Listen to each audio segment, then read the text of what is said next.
Let's go all out on UP's big win in Game 1 of the finals in Season 85. Joining us right now via Zoom is UP assistant coach Christian Luanzon. And a big game for him yesterday, Harold Alarcon. We're still trying to get Christian. They were both on air earlier. I'll just quiet muna. Let's try.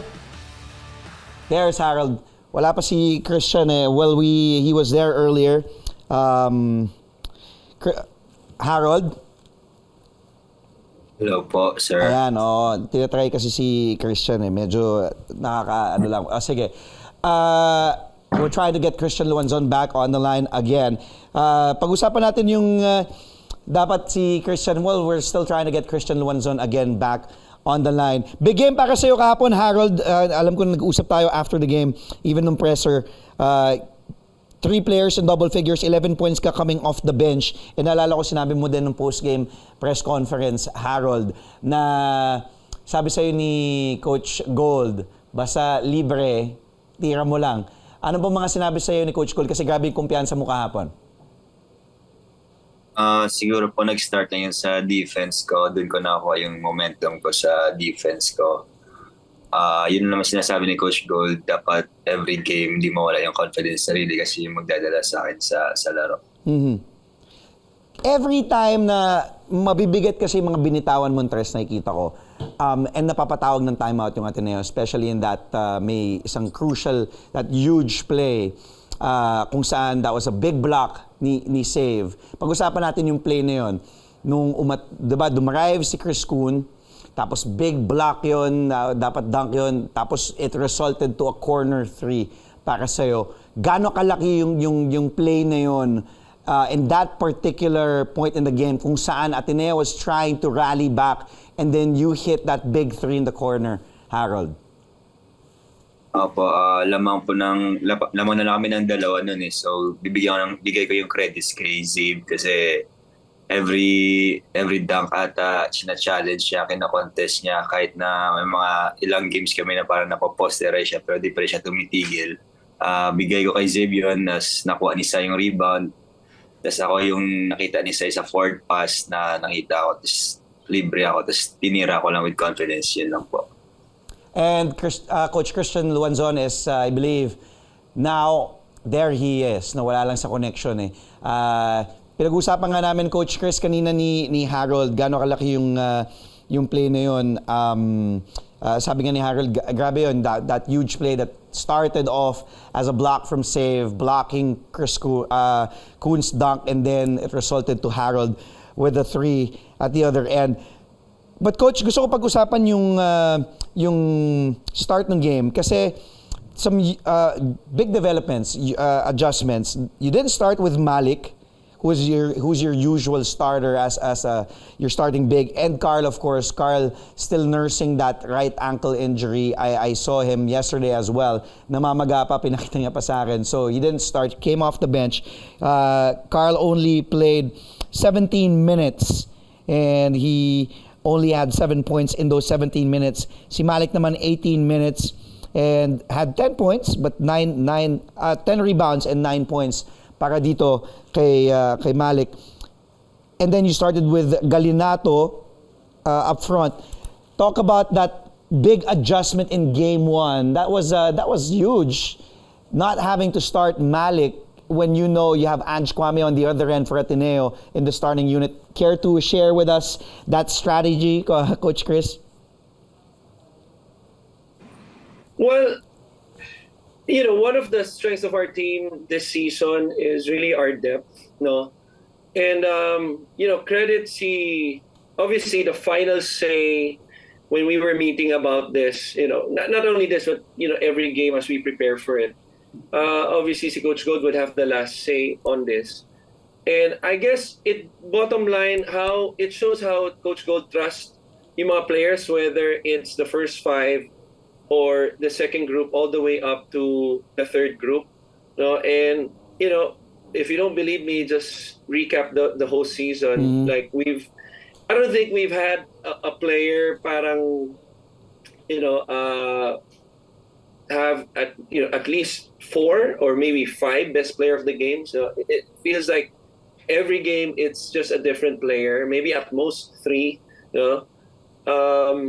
And everybody just came to play last night prepared. Not only in terms of yung kumbaga sa salitang player yung go hard, but at the same time, to match Ateneo, it's gonna take more than hard work. It's really gonna take yung intelligence, because we know that they're a smart team. They're three-peat, four-peat champions for nothing, diba? So, and one thing that this young team, our team, has to do is not only to outwork them, outsmart them, but at the same time compete with them to give ourselves a chance, tulad nung nangyari kagabi. What was kasi you outscored I'm looking at the different departments here, Coach.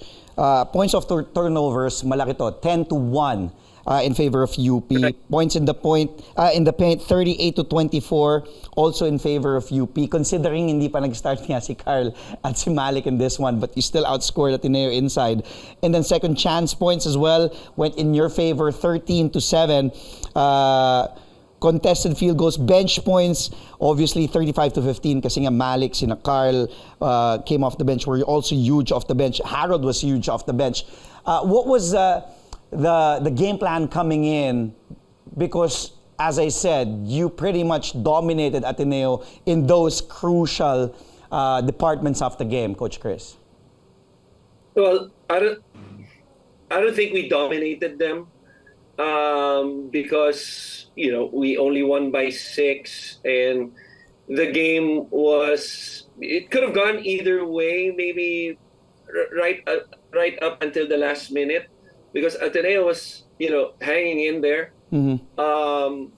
But going to related to your first question, a guy like Galinato, for example, Yeah. who was in and out of the lineup the whole season, would sometimes play, would have limited minutes pretty Correct. much the whole season. Basically because of how Malik, Carl would play, and also sometimes dealing with injuries. But he was ready to play last night. Harold, for example, it's a testament to his character. Yeah. Season 84, when we had Richie and CJ, mga kapwestuhan niya yan eh. And in the first round, 7 games of season 84, was getting limited court time. And then when CJ went down, he stepped up the plate all the way up to the finals. And also our other players, even the players that didn't play last night, the practice players, so to speak, kumbaga, na nasa usually late, nasa late ng second group and third group, sila yung naghahanda sa first and second group. So those are crucial for us. And in terms of preparation, napaka-importante na lalo na itong last 2 practices namin, mapaghandaan namin mabuti before we go into the game on Wednesday.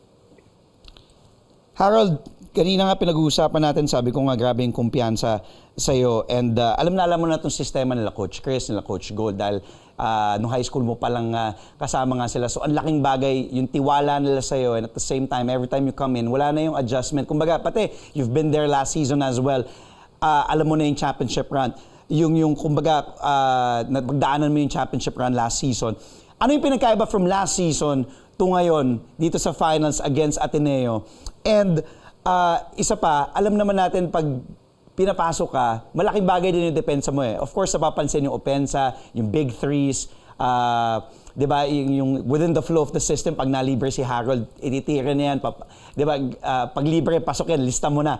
Pero yung tiwala sa'yo, nila Coach Chris, nila Coach Gold, on both ends of the floor, dahil mabibigat din yung mga binabantayan mo on the other end. Pag minamatch ka na Harold, bantayan mo si ganito. Harold, ikaw mo match up ganito. Let's say, bantayan mo si Fortsky. Or pag nag-match up, pag nag-switch, pakikwento yung malaking tiwala sa'yo ng coaching staff, especially at this point of this the season, game 1 of the finals, and ayun nga, yung tiwala sa'yo nila Coach Gold. Thankful lang ako sa mga coach, especially Coach Gold, kasi palagi niya akong kinakausap about sa tiwala. Sinasabi niya sa akin palagi na siya mismo may tiwala sa akin. Tapos dapat ako di ako mawala ng tiwala sa sarili ko. And about naman sa defense, yun po talaga yung yun talaga yung role ko sa team. Gagawin ko lang talaga lahat ng best ko para di makashoot yung best player sa team. Gagawin ko lahat ng bagay para makakontribute sa team ko. Hindi naman talaga first option yung scoring ko. Naging opportunistic lang ako. Kung libre ako, kinukuha ako, ginagrab ko. Tapos yung mga right reads lang sa floor, nagiging, parang sabi sa ni Coach Gold, maging matured ako as a player kasi ibang level na to yung UAP sa college. Madadala ko din siya sa pro level. Yan lang. Grabe yung development nito. Before we take a really quick break, Coach, gusto ko pag-usapan to si Harold dahil you've seen this kid grow up before your very eyes and his development and his confidence. And I'm sure, lagi mo sinasabi, no, relax ka lang, di ba? His time will come. And here it is. Unti-unti, nakikita na how, kung paano maglaro si Harold and what he can bring inside the court. Kasi syempre last season, di ba, Carl Tamayo, Malik Diouf, and then that big three by JD. But here, ito yung heroics ni Harold. Talk to me about the development of Harold from your perspective, Coach Chris, because again, you've seen Harold grow literally and figuratively as a player. There's a saying that coaching is a thankless job, no? But one of the pleasures of it, on the other hand, is watching players develop. And kami, not only me, but kami as a staff, we've had that privilege, in the likes of tulad ni Harold, sila Carl, sila Jerry, sila Cyril. And what you like is how you mold yung from kids to teenagers and eventually into men. So it's just a big parang responsibility. Kaya the way na maririnig yung mga players, like for example, yung sagot ni Harold kanina kay Coach Gold, personally, I can just relate to that because, 24, 25 years ago, I was in his shoes when I played for Coach Gold in St. Stephen High School. And I could tell you na lahat ng mga, and testify based and verify na lahat mga sinasabi ni Harold na ginagawa ni Coach Gold before in terms of, the relationship with the players, how he just parang empowers the players and eventually trust them, within the game to play with confidence. Ganun talaga si Coach Gold eh. He wants the players to express themselves in such a way that would be run in the system, but at the same time, ilagay nila yung galing nila doon. And we're just fortunate to be in that position as coaches. Well, Coach, stay where you are. Harold, we'll get back to both of you in just a bit. We'll take a really quick timeout. Our conversation with UP Fighting Maroons Assistant Coach Christian Luanzon and Harold Alarcon will continue after a short break. Stay tuned to Sports Desk only here on CNN Philippines. We'll be right back. Welcome back to Sports Desk only here on CNN Philippines. The UP Fighting Maroons meeting the Ateneo Blue Eagles in Game 1 of the UAAP Men's Basketball Finals yesterday. This means they're now just one win away from completing a two-peat in Season 85. And today, we're still joined by UP Fighting Maroons Assistant Coach Christian Luanzon, along with Harold Alarcon with a big game yesterday in Game 1 coming off the bench. Harold, in 27 minutes, had 11 points, 4 rebounds, 2 assists, a steal, as well, and hitting those crucial shots when it mattered. Harold, parang pag Ateneo ang kalaban, lagi mong... Ewan ko baka ako lang to, Harold, pero pwede kang maging honest dito. Ang ganda lagi nilalaro mo pag Ateneo. Nung second round, although natalo kayo dito, 75-67, pero 10 points, 9 rebounds. Anong meron sa Ateneo, Harold, na kapag sila ang kalaban, parang mas ginaganahan kayo o ikaw mismo personal? May ano ba? May dahilan ba or nagkakataon lang, Harold? Siguro po parang Ateneo kasi parang sila yung palaging champion mga last years. Parang namomotivate lang po ako siguro as a player na parang parang kalunin sila, parang gano'n. Tapos parang sinasabi na din na parang fluke lang doon yung champion namin last season. Pero ginagawa namin na team na hindi lang parang yung gano'n yung sinasabi nila sa amin. Yun lang po. Mas na-challenge ka, parang ganun yung dating sa akin, and you take it up as a challenge. Because, may mga players na will shy away, o mas titiklop kapag kalaban mga ganyan team like Ateneo. Pero ikaw, mas ginaganahan ka nga, sabi ko yung may matinding drive ka din sa loob, challenge ka ni Ange, ni Kwame, napasok mo pa rin yun. Mas, for example, pag nakikita mo si Padrigao, mas maganda yung pinapakita or maganda yung nilalaro, mas ginaganahan ka ba ng bantayan yun, sina Fortsky or yung even on the defensive end? Siguro po every defensive play siguro mas ganado ako kasi gusto ko talaga i-stop yung nasa harap ko and doon ko kasi nakuha yung yung laro ko sa defense start ako parang doon ako nagsisimula. Coach, speaking of ganado, alam ko you're talking about it as well. I remember from our last conversation, bukod kay Harold, si Xavier Lucero has been Mr. Do-It-All for UP on both ends of the floor in Game 1. Aside from offense, we saw those huge blocks against Kuhn, against Ange. What can you say about the stellar play of intensity that Save brought here in Game 1? We know his family is watching him live for the first time here in the UAAP. Talk about how crucial those plays that Save made last night. Well, what you like about Save is that he never stops. So, what I mean by that is regardless of yung circumstances, whether nasa magandang sitwasyon yung team or nasa hindi magandang sitwasyon yung team, in and out of the court, he just never stops. And he, there's a saying sa, parang being a professional, one of the meanings of that is parang kahit na hindi mo feel pumasok sa trabaho, you still gotta do your job, di ba? And to me, that's Zave. Not only in last night's game but really the whole season. I think nag-magnify lang yung stellar plays niya obviously on both ends, especially with Carl nursing an injury and Malik struggling a little bit. He really stepped up, especially defensively for us, that ignited yung mga opportunities namin on the break. So it's going to be crucial for us, not only for him to parang duplicate yung kanyang performance, pero kundi parang susundan pa ng iba kasi yun nga, especially pagpasok sa Wednesday, for sure magiging mas babantayan pa lalo si Save at si Harold. Well, you mentioned Carl. Kamusta yung, alam natin crucial si Carl Tamayo in this championship if you want to win another title. But can you give us a status on his ankle? Can we expect him to play limited minutes again? 17 siya nung Game 1. And will he be better come Game 2? Dahil namamaga pa nga yung right ankle niya. Well, first of all, the ankle is getting better even as we played last night. No. Second, the minutes was not based on his ankle.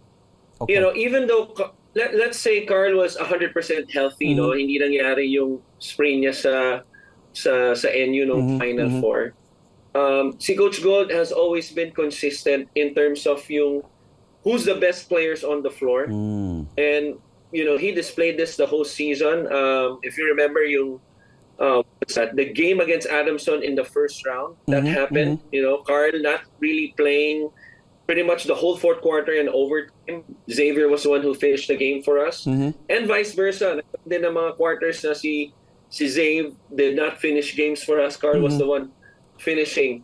And this is something that Coach Gold, as parang part of their, part of being committed to a team, is not only being committed through the good times but also through the bad times.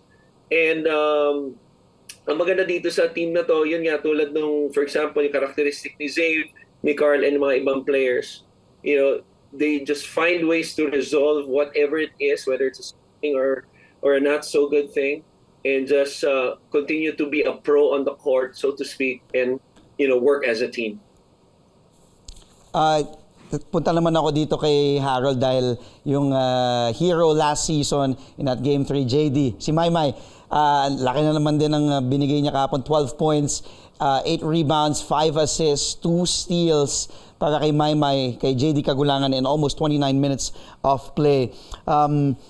Nakikita ko kasi may mga times nag-uusap kayo, Harold, ni Maymay. Gaano kalaki makasama to si Maymay, especially sa backcourt? And yung, kasi parang nakakahawa din yung composure niya, yung relax lang, yung, di ba, yung hindi ka kakabahan eh. Dahil minsan may mga players na pag nakasama mo, minsan kakabahan ka, di ba, pag nagpapanik, pero si Maymay parang walang kakaba-kaba eh.